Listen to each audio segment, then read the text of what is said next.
The two rivals today have a very particular set of skills. Skills they have acquired over a very long career. Skills that would make even Liam Neeson proud. Today we determine which of these two expertly trained men is the strongest, most creative, and best equipped to take care of a dog. And I guess kill a bunch of people too. It's John Wick versus Jason Bourne on Reel Rivalries. What do you have to say about that? Good luck. Oh, thank you. Wait, who is this?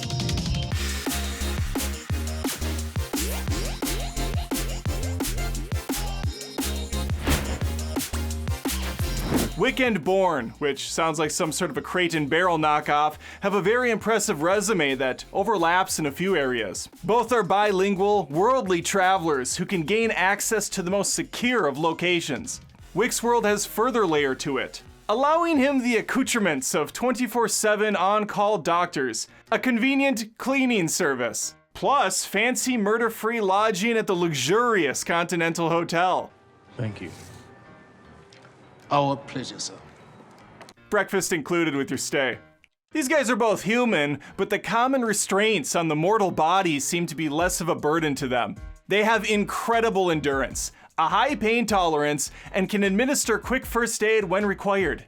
They are highly skilled in hand-to-hand combat. Although if Bourne can get up close to John, I think it's his to lose. Now, if these guys have some distance and John has access to a gun, I think it's gonna be hard for Jason to walk away. When in combat, Wick utilizes gun jitsu, which turns his murder spree into a symphony of bullets, usually ending with only him standing. John Wick, much like the elderly, is incredibly dangerous behind the wheel of a vehicle. He's able to dispatch his enemies with some stylish car fu.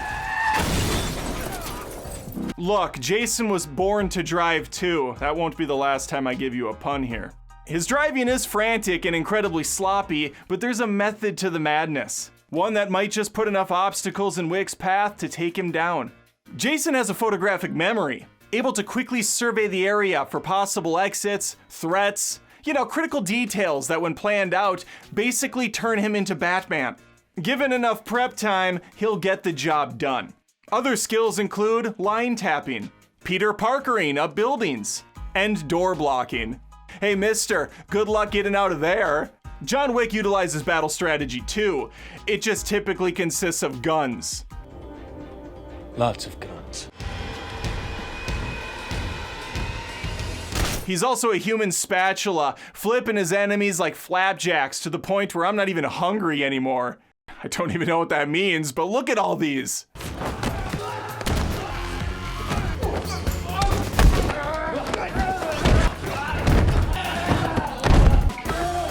That was like 5% of them. Jason Bourne seems a little bit more well-rounded in the skills department. I'm giving him the win here. I feel like these two go out of their way at times just for the style points. The Boogeyman gives us Mortal Kombat, The Matrix Lobby Shootout Redux, Knives Out, The Horse Whisperer, and a pencil trick that would make even the Joker jealous. Bourne prefers your standard ballpoint pen when fighting off foes. He also does a book report on a guy's face. John Wick cheats off his work in Parabellum. Jason Bourne Johnny cages a security guard, then sends him down a flight of stairs. Hell, he can be so intimidating, dudes just take themselves out of the equation. He's really good at leveraging common household items for maximum impact. At one point making a beautiful toaster bomb to dispatch some late arrivals. He does not, however, fight off waves of katana-wielding assassins while driving a motorcycle. He rides this instead. Yikes, that's not a good look. The cool factor absolutely comes into play here, and in that regard, John Wick can't be beat. It's great to be self-sufficient, but you have to be foolish not to enlist some help once in a while. Jason Bourne has a good rapport with the ladies, and that's really about it. I guess he briefly speaks with Zemo, but that's just to relay that he got his sister killed, so not really the best way to kick off a new friendship. Yes, he had a serious girlfriend, but I think we all knew how that was gonna turn out. I'm honestly surprised she made it through the first film. Then there's Julia Stiles, Julia Smiles, and Julia Files.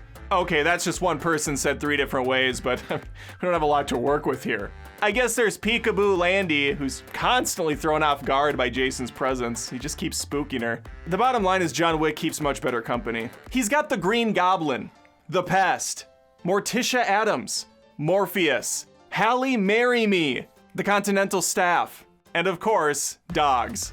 Really hoping he has a whole pound at his disposal in chapters 4 and 5. While Matt Damon does seem like one of the more likable leads in Hollywood, he just can't seem to hold down a friend in his own original trilogy. Hell, he's constantly pointing guns at the few people that do kind of like him.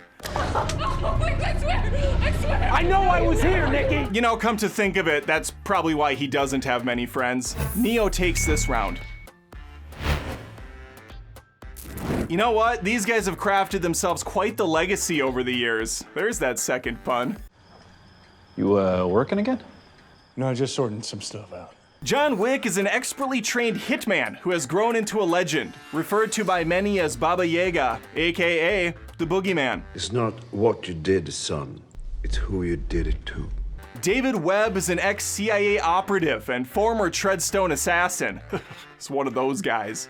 And he operates under the alias Jason Bourne. He had a lot of agencies and shady individuals after him. Treadstone, the CIA, the NSA, Billy Butcher, Brian I'm almost always a bad guy Cox, Jason Bourne 2.0. Even a young Clive Owen shows up to try to snipe the guy.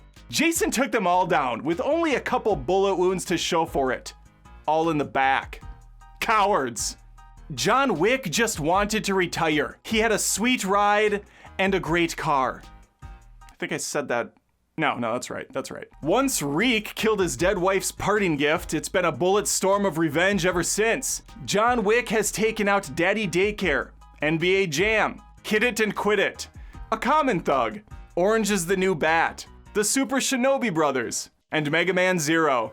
The biggest thing that came from the Bourne trilogy has to be the inspiration it was on other copycat films. The frantic fighting style, the shaky cam presentation, and even some of the shots in the series turned into film tropes later, such as car sideswipes, and that sweet window jump.